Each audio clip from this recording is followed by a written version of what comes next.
Okay, well, thank you, Philip, for returning on my channel again. If you don't know, we have been doing book-by-book discussions of Vinland Saga, and now that we've run out of material, we don't want to stop talking. So we have both picked up Vagabond.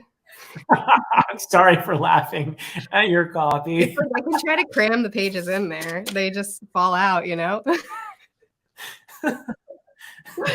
Yeah, so Philip, your copy is in great condition. That's Yes, very rude of you. it's because I've been reading it like this. Yeah, just really, really carefully. I wasn't even mean to like some of my books I'm not very polite to, right? Like House of Chains, you can tell that it's been read. Well, right? that's the mass market edition. Right. It's like if you Yeah. print a book this small, you deserve to have your spine broken. Yeah. I wasn't treating this way. I was just reading it like a normal human, and it was like, I can't participate in this. Oh no. Well, yeah, so it's been an unfortunate time. It's just fallen apart more and more the more I interact with it. Hopefully it's not a metaphor for the experience of reading Vagabond, right? Yeah, I hope so. I hope you're right. I have mine pulled up online as we discussed because I don't know where these pages go. So we'll discuss it in that manner.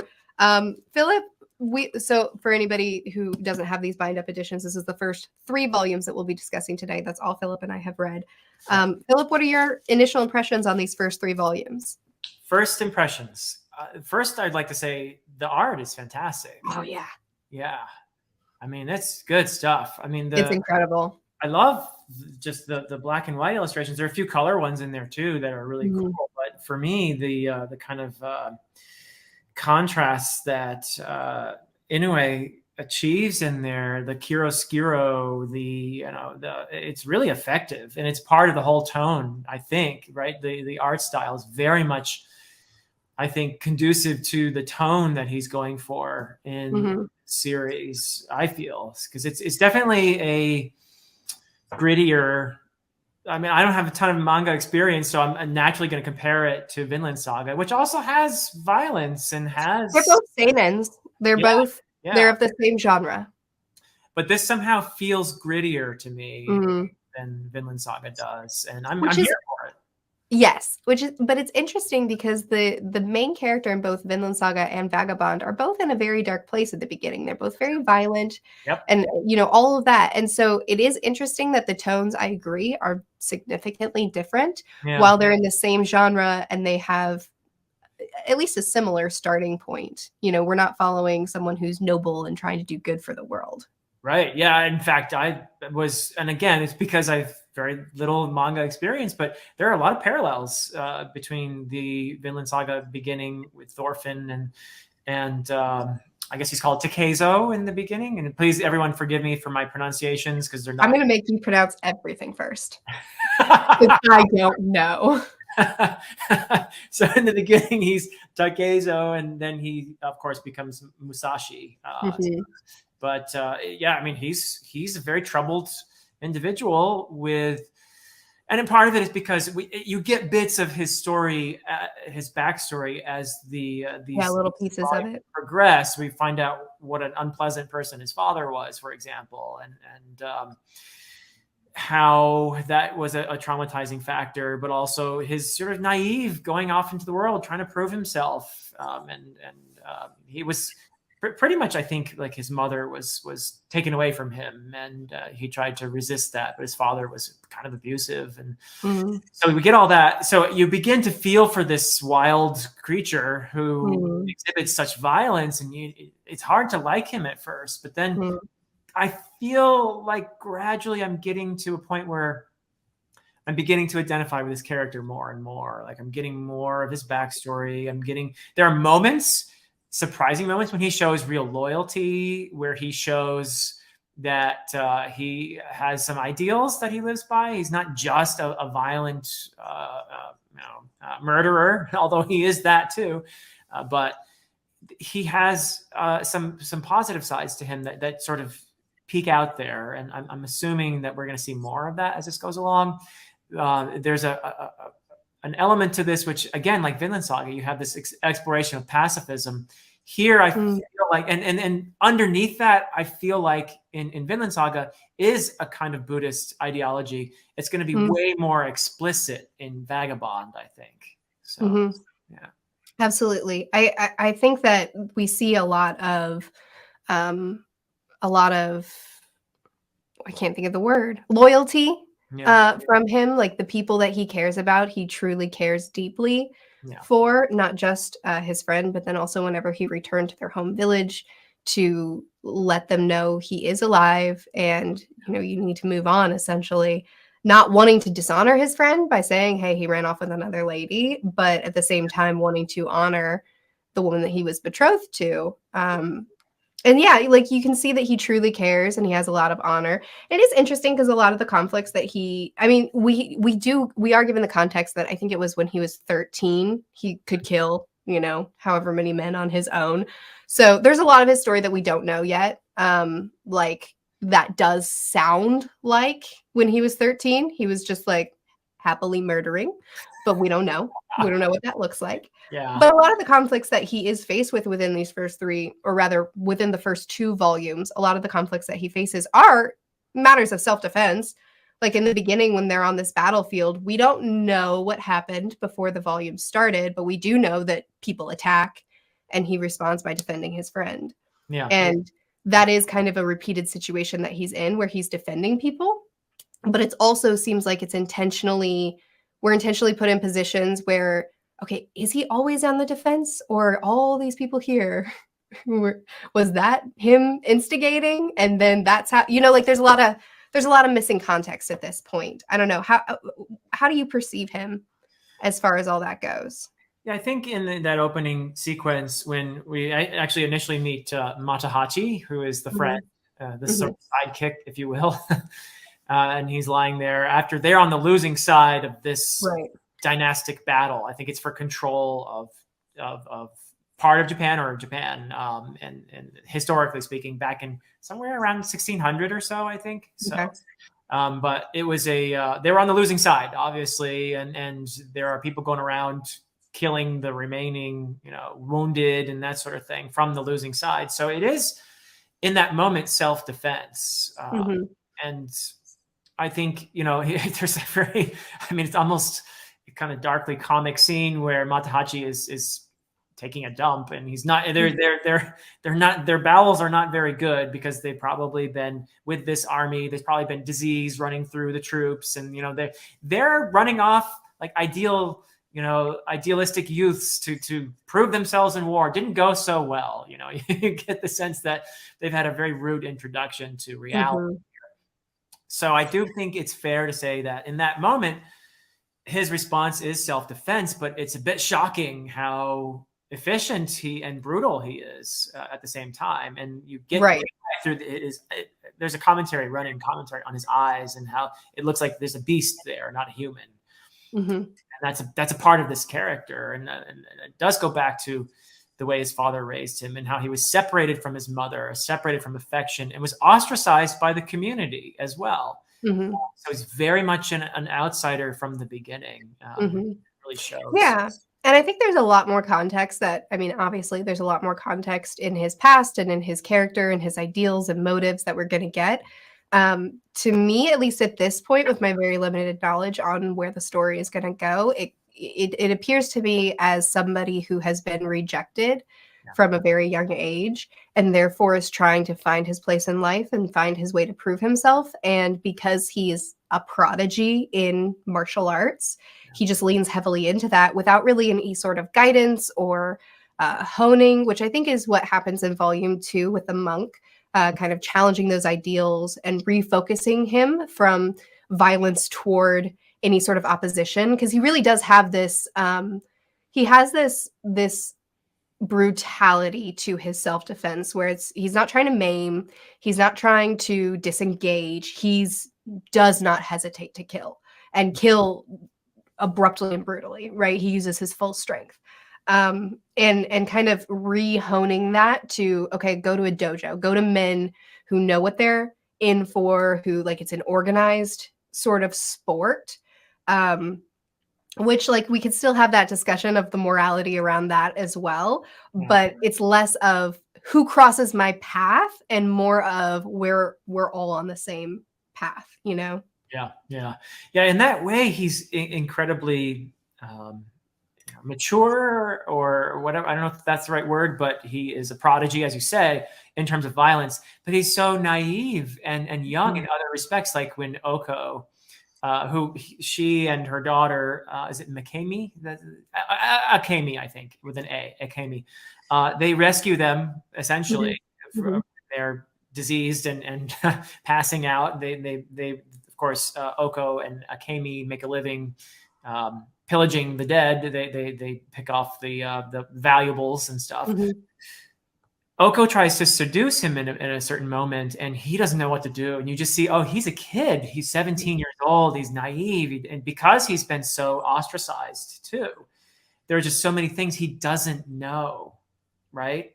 Oh, so yeah, absolutely. Absolutely. And he also has that very focused a life of, okay, I'm trying to prove myself in this thing that I'm actually good at and that I can do, as well as I'm trying to protect my friend who, you know, anytime he's faced with violence, he steps up and is there for him. And anything outside of that, he seems to just not really know how to interact with those facets of life. Yeah. And then you have the exact opposite of the friend. Well, he'll even go so far as to say, I am another person, so as to potentially, you know, have a good night. Which she did know who she was. She knew, because she says, oh, you're a naughty boy. Don't you have a fiance? And so she realizes that it's Matahachi, not Takezo, so even though he says, so at least there's that facet of the situation. Yeah. But yeah, and you get the sense that Matahachi feels deficient in the one realm that Takezo is actually really good at, which is violence. Matahachi's a coward, you know, and then there's an exploration of masculinity and, you know, all kinds of other things there where Matahachi is made to feel inadequate, I think, because of his cowardice. And I think we also kind of see how much of a child or a kid Matahachi is as well, in the way he handles this opportunity to potentially be with this woman, to pretend to be someone else, to, you know, not handle it in a good way. And then two, we continue that. And this is one thing that I think that this series so far has done an extraordinary job of, in that is it's a very visual story. There's not a lot of words, and we lean so much on the artwork to the point where the artwork really says more than words do a lot of the time. And one scene that was really impactful for me was after the man who killed Oto's husband was then coming for her, and they tried to stop him. And then they get into this fight, and we see him screaming his friend's name while taking down all these men on his own. And then in the bushes, we see Matahachi having sex. And I think that was actually a really amazing scene. I agree. Of displaying the very core of who these people, what they value, who they choose to be, what they look after, who they're thinking about in the thick of things. And that's one thing that I think probably my favorite thing about this series, just in these first 3 volumes, is his ability to do that, to display so much without any words. Yeah. And the consequences of that scene reverberate for the rest of this bind up, really. I mean, when you see Matahachi later, everything is a consequence of that moment. When you see Takezo later, everything is a consequence of that moment. Absolutely. I completely agree. And everything that follows too. We have Matahachi who runs off with the woman that's available to him right now, and abandons his family, abandons his village, abandons his life and his future. Sorry. And his fiance, Otsu. His fiance, his inheritance, everything that should be very valuable to, he surrenders it all and becomes dependent on Otsu. And then we see what? Sorry. Oh yeah, on Oko. Not Otsu. Okay. Thank you. It's so easy to confuse. Yeah. Yes, you're right. Yes, on Oko, you're right. Takezo, we see him returning to the village that his friend forsook, returning to them and trying to make amends for his behavior and again being attacked whenever he arrives. And it's just fascinating to see when on the surface, Takezo looks so violent, we see the humanity in him very, very quickly through his actions. Yeah, I agree. And the thing about him returning to the village, he wanted to do the right thing by telling Matahachi's mother, because he knew she would be worried. And of course, she totally betrays him and blames him for everything. He also wanted to tell Otsu, which, he regards her as kind of a childhood friend, but there's obviously some attraction going on there. I didn't pick up on that. What's that? I didn't pick up on that. Oh, I think so. So the whole thing about Otsu is, in a way, I feel like she settled for Matahachi because she realized that Takezo was somehow inaccessible, that he on a different plane there because of his violence. But I think she was always attracted to him. Being with Matahachi was a way for her. It was to stay closer to Takezo, I think. So she never. Interesting. I'm pretty sure because of how the monk Takuan picks up on this. It's pretty subtle, but the monk Takuan picks up on this and says, "Wait, you wanted to be with Matahachi because..." Oh, that's true. He does say that. With Takezo, that's curious, right? Mm-hmm. So I feel like what's being hinted at there is that probably Otsu really was into Takezo, but settled for Matahachi. And of course, that was taken away from her because of Matahachi's infidelity. That's a good point. I didn't dig into that. I more dug into the fact that she was orphaned. She didn't have a family. Takezo too doesn't have a family. And so to me, and I wasn't really thinking about her relationship with Takezo at all. I was just thinking, I don't have a family. I don't have an inheritance. I don't have all these things. So, but if I'm with Matahachi, then I can have that family, that stability, that future. But you saying that actually just kind of adds to that. Another reason why she couldn't be with Takezo was because that would be too familyless, futureless refuges with where do we go from here? Which in their culture, would have been quite the hurdle. Absolutely. Yeah. So that all meshes together really well. Speaking of Takuan, what did you think of the monk Takuan? I thought he was my probably favorite character in. Yeah. I really appreciated that scene. I think he did a good job. I mean, obviously it was kind of like stop the action, stop the fight, stop everything, and let's philosophize a little bit. But I think that he did it so well. And I really liked the way that he kind of challenged this philosophy, and we saw an instant change in Takezo down to the name, but he's still very much on the same track, just he's just been guided a little bit. But I also thought the discussion was really profound. I don't know. One of my patrons pointed out to me that he's essentially a self-insert. This is basically the author speaking to this character, and he even drew this character as a self-portrait. Oh, how interesting. Oh, yeah. I'll see if I can pull it up really quick. That's cool, because also he is an historical figure as well, Takuan. I didn't know that. Yeah. A lot of these are actual historical figures. Of course, you're aware that this is based on a novel first, but the novel is based on actual history. And so Takuan was a real person at that time period. And so is the main character. I don't know about some of the side characters, but definitely Musashi is a historical figure and we have stuff I think that he wrote as well as stuff written about him. So, but that is cool how Inoue inserted himself as the monk Takuan in here. I can't wait to see that. Yeah. Yes, I have it here. Oh wow! Huh. That is so he drew a self, or at least this is what a patron said. He drew that self-portrait, like that was how he modeled this character. And so he's kind of just speaking directly to the character. in that, which I thought just kind of added that much more to it, because it feels like now I'm really having a conversation with the author, where I previously felt like I was too. But with that knowledge, it's like, wow, okay, let's unpack and discuss, which I loved. Yeah, totally. I expected when I first met him to be kind of like an Obi-Wan type, mentor figure.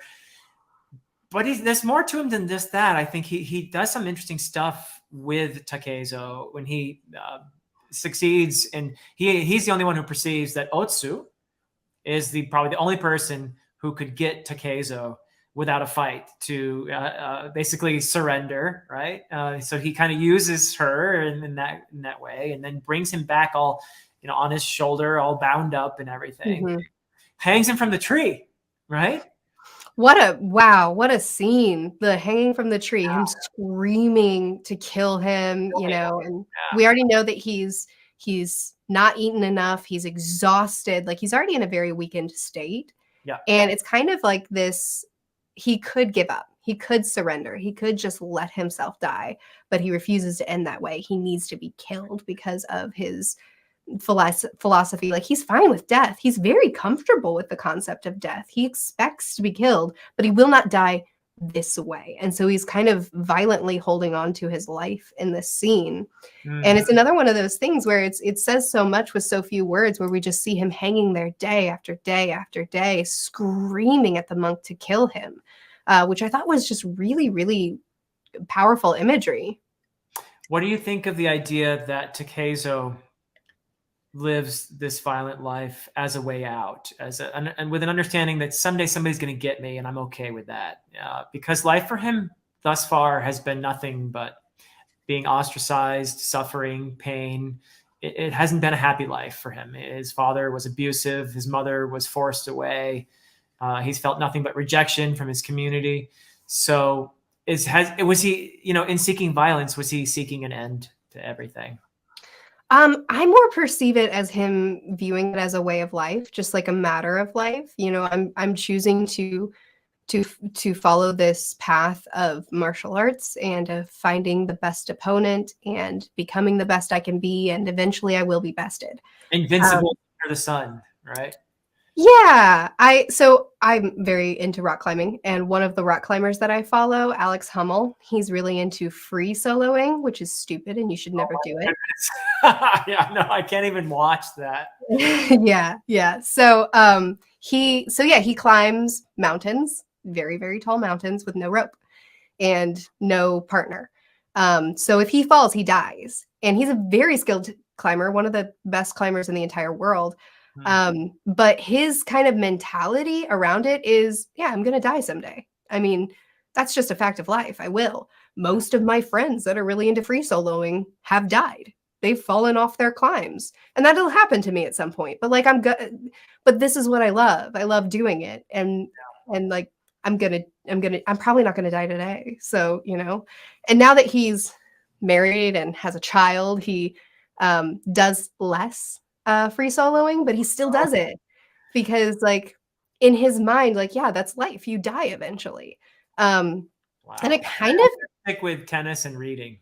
Yeah, most people don't quite have that mentality, but I see it kind of the same way, from that same sort of just like black and white, very just blunt, not really living in fear so much, but just kind of understanding, yeah, death is something that'll come, and this is the thing that I know, so this is what I do, and circle of life, I'm going to eventually die, which is not necessarily relatable for the common man, but yeah, that's kind of how I perceive it, not so much as punishment, but just like facts of life kind of mentality.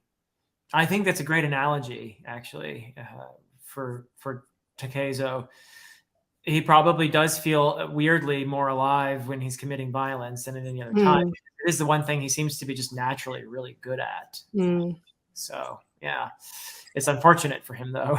But I think that Takuan recognizes he's a very perceptive individual, obviously, and he sees a lot of what has troubled this young person and is determined to, at a certain point, I mean, that hanging him from the tree by the rope, he doesn't want to kill him. He's trying to teach him. And finally, when he lugs him away from the village and he puts him in that spot and says, here, this nice view of, I forget the name of the village, but it's a nice view of your home, you know? And it's this moment of epiphany for Takezo, isn't it? Mm-hmm. Yeah, absolutely. Yeah, absolutely. And I think the monk, like we've kind of already discussed, is he didn't really have any sort of guidance or Right. parental figure or leader in his life. And this is the monk kind of leading him to say, okay, this path that you've chosen of martial arts isn't inherently a wrong one, but the way you're going about it is one that's harming people. So let's find a better focus for you, which is what we get in volume 3. Yeah, yeah, yeah. Do you blame Matahachi's mother for hating Takezo? I think that she's not really meant to be a moral character. We're not meant to think that she's doing something right. But at the same time, I think that she's intentionally relatable or understandable in that she's lost everything and she's been holding out hope that her son would return. And this kind of this concept that no, he's not returning. The man who she expected to protect him failed at protecting him. And now the fact that he actually wrote the letter to his betrothed saying, I've left you for another woman. It's like, no, I'm not going to believe that either. I mean, she's had everything ripped from her. So projecting that anger onto Takezo, like, do I blame her? Do I hate her? I just kind of feel like I understand her. And she just is a character that makes sense, but isn't righteous. Right. Not particularly admirable. Yeah. Yeah. Yeah. So volume 3 is actually the one that I found the weakest of the 3. Okay. Yeah. The thing with volume 3 for me, while I found it interesting and there were certainly moments that were good, I use this analogy. I'm going to use it again, but I don't know how much it'll resonate with you. It read to me like people complain anime plays out, which is just very padded. So it was, you know, he arrives, he says, I'm gonna challenge you, and everybody goes, how proud he is, how conceited he is that he could possibly think this, you know, reaction shots. And then he has a couple of fights, and then people say, oh, he's so strong, oh my goodness. And then he wants to challenge the leader, and it's, oh, how could he, how proud, how arrogant, reaction shots. Yeah. And then that person leaves. He goes to the pleasure quarters, and then he says, I'm gonna follow him. Reaction shots. How arrogant, how proud, how could he? And then we have a fight that's like very internal dialogue-y. That's very like, hold the staff up for 5 minutes and think about it. You know, like it was just very drawn out. And there have been confrontations up to this point that have been very quick, that have been very snappy, that have been very, you know, it's still a fight and it's still doing all these things, but it's not thinking through every move and thinking, you know, getting all these different reaction shots that are quite repetitive, which I felt like volume 3 was. I want to know your thoughts on this, because apparently this is going to be like long drawn out fights is going to be something that we're just going to experience in this series. So what's your experience with it?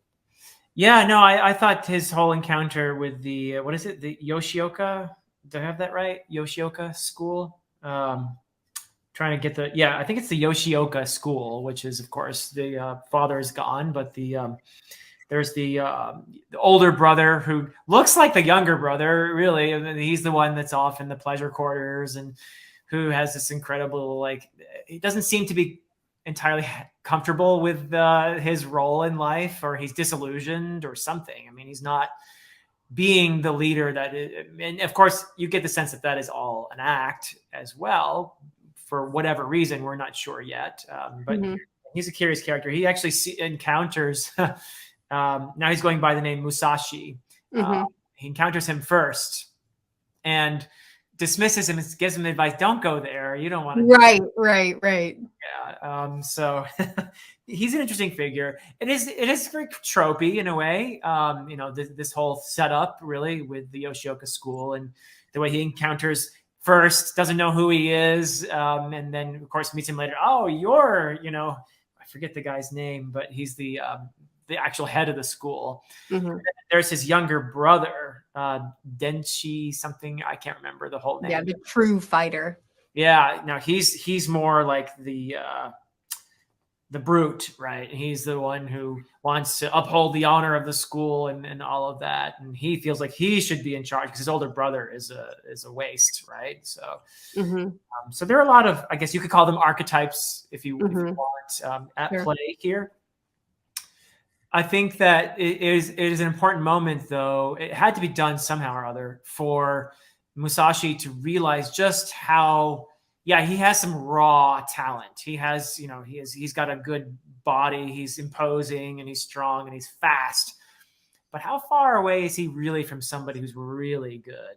And he gets a sense of that, I think. And that had to happen somehow, right? So first moment with the older brother, the littler one, who cuts his wooden sword, which is an important moment. Whenever somebody's sword, it's been his weapon of choice all this time, right? And it gets shattered, and that's a statement right there. Like, you're not, absolutely not the tough guy you think you are. And he gets him the cut on the forehead, which immediately washes down his face and helps to disguise him from his friend, who's coincidentally, in the neighborhood and drunk and terrible position life-wise. Poor Matahachi hasn't done so well.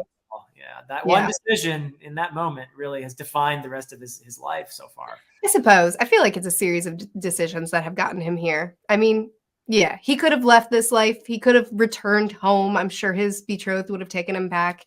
He could have worked his way up instead of just becoming a drunkard. And there's a lot of things that have happened to him, but I also think that there's a series of decisions that align with what we had seen from his character previously.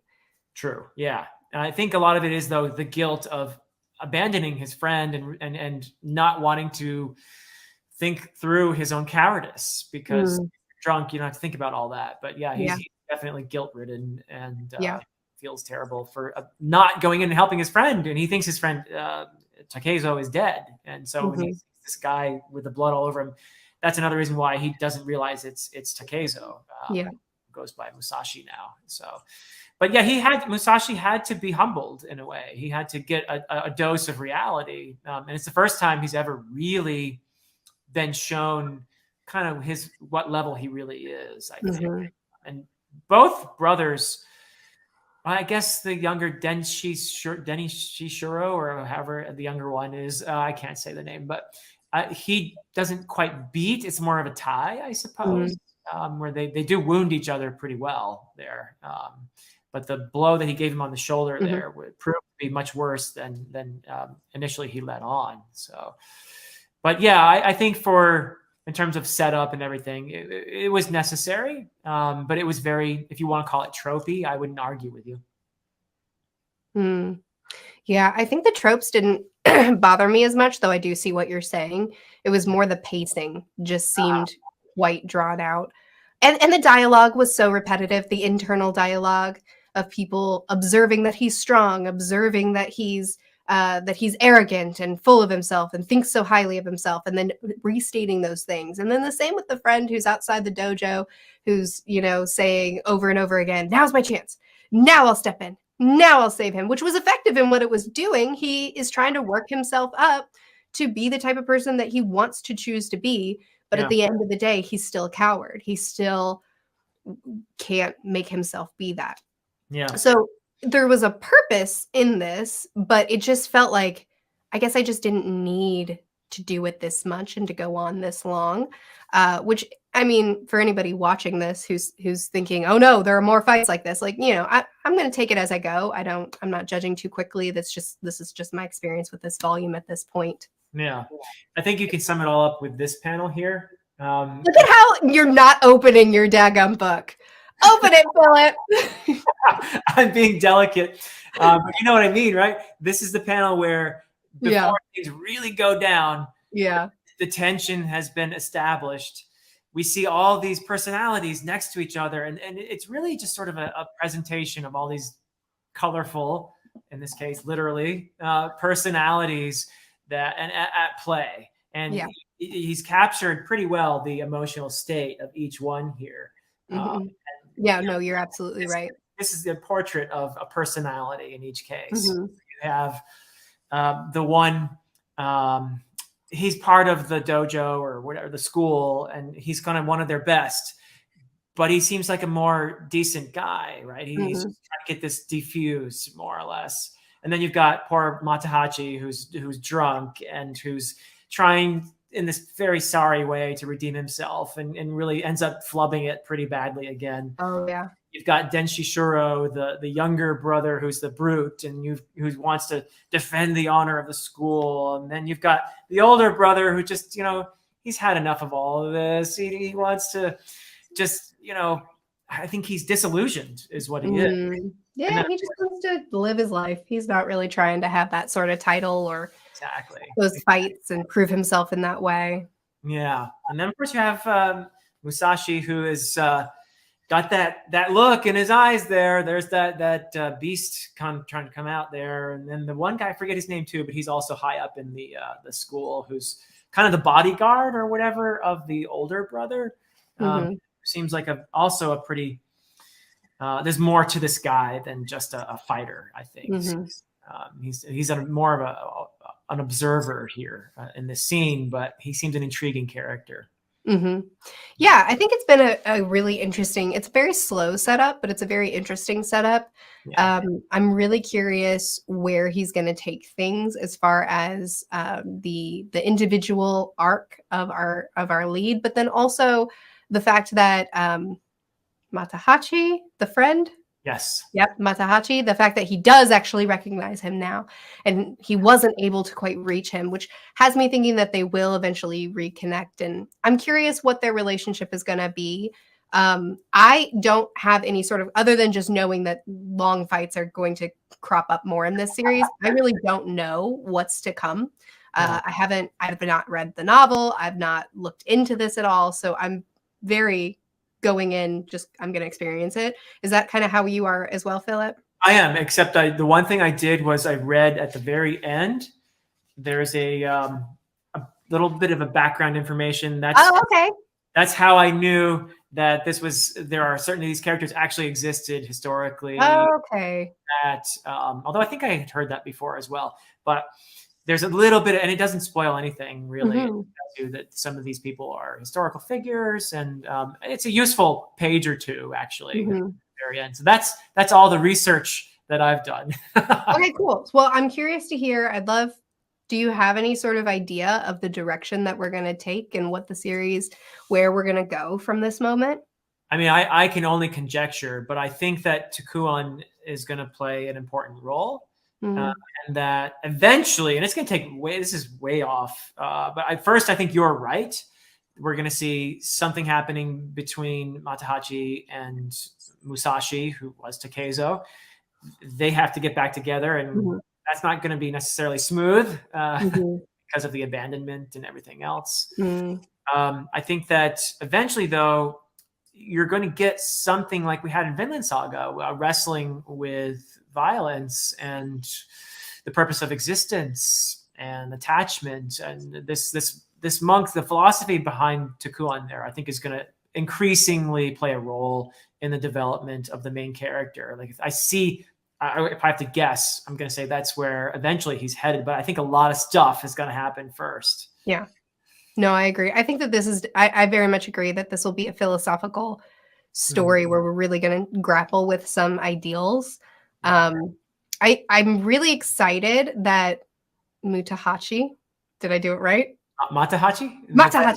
Yeah. I'm very excited that Matahachi is back in it, because so far he's a character that's very interesting to me, with him kind of following his passions and following his desires and kind of letting life tumble him over. Yeah. I'm looking forward to seeing his personal character arc. I really hope that he's going to, not be a tragedy, that he's going to gain a backbone, that he's going to learn to stand on his own, that he's going to, I see potential for a really fulfilling personal character arc for him. I don't know what to expect for Takezo well, what's his new name? Musashi. I don't know what to expect from Musashi. I genuinely, I think that he's going to keep fighting. Is this going to be a non-violent story? Is he going to learn to hone these abilities in a profitable way for his life? Like, I can't predict anything for his story in particular. Interesting. Yeah. You know who I'm interested in seeing too is Otsu. I want to see what happens with her, right? I think she's an interesting character. You observed earlier how she's an orphan and how she was getting into this relationship in order to have a family, to have what Mm-hmm. you want from life, Some just sort of security. security. Mm-hmm. That's been taken away from her. What's going to happen to her now? What about the relationship with both of these younger people? Like, I think Matahachi is no longer even possible, but I do think there's something perhaps down the road for her and Musashi. I don't know. We'll see. I can see that too. Now that you've pointed out that that they had something, I could definitely see that them potentially coming together eventually, which would certainly be an interesting dynamic because I do think that the three will eventually have to come together. So I'll be curious to see how that works out and what kind of personal story. I hope she's able to forge her own path as well. I hope she's able to kind of, because she did dislodge herself from the family. You know, she did say, okay, I'm not taking this inheritance. I won't be your daughter-in-law. So I'm curious to see what that means for her. Does she build her own future? What does it look like for her to be able to forge her own path? And I hope that she's able to do that before she reunites with the boys so that she reunites with them as her own person. Very well said. Yeah, I think that would be a good path. We'll see what happens. Yeah, We'll see what happens. Yeah, but overall, I found this gripping, and I'm glad to be starting my second manga series, and I'm curious to see where it goes. Yeah, absolutely. Me as well. And Philip and I will be having these discussions. We'll do bind up by bind up, which I'm going to switch to reading online because apparently I can't read these. Unless you're like me. Right. You can read them like this. I don't know how to do that. Like peek inside and hope to see all the imagery. But we will continue reading these and we'll just every Tuesday, every other channel, we'll have half of them on my channel, half of them on Philip's channel. Philip's channel is going to be linked in the description of this video always. So always please check him out, give him some love. All of his videos are excellent. You've embraced manga so wholeheartedly, and it's been really, because I'm still fairly new to the medium as well. So it's fun exploring it with you. I'm having a great time. Oh, likewise. And thank you again, Murphy, for helping me get into manga. This has been real fun. I feel like I'm in the best possible way because I started with American comic books with Marvel and DC when I was a kid. And this just feels so natural for me too. I know manga is not the same, but it feels like a good fit for me and I'm enjoying myself immensely. Yeah. Yeah, it certainly helps that you've had that experience. I didn't do any comic books. I didn't even do like graphic novels or like Sunday funnies. I had nothing. So when I started manga, I was a big disadvantage and it took me a while to kind of gain speed with the medium. So yeah, it's been good. All right. Well, thank you for having me on your channel. And it's always a great pleasure to chat with you. Awesome. So the next 3 volumes will be on Philip's channel, so look out for that next Tuesday, and we'll just keep going every other until we're caught up with the series. Sounds good. All right. Thanks again for coming, Philip, and thanks everybody for watching, and we will see you next time. Bye.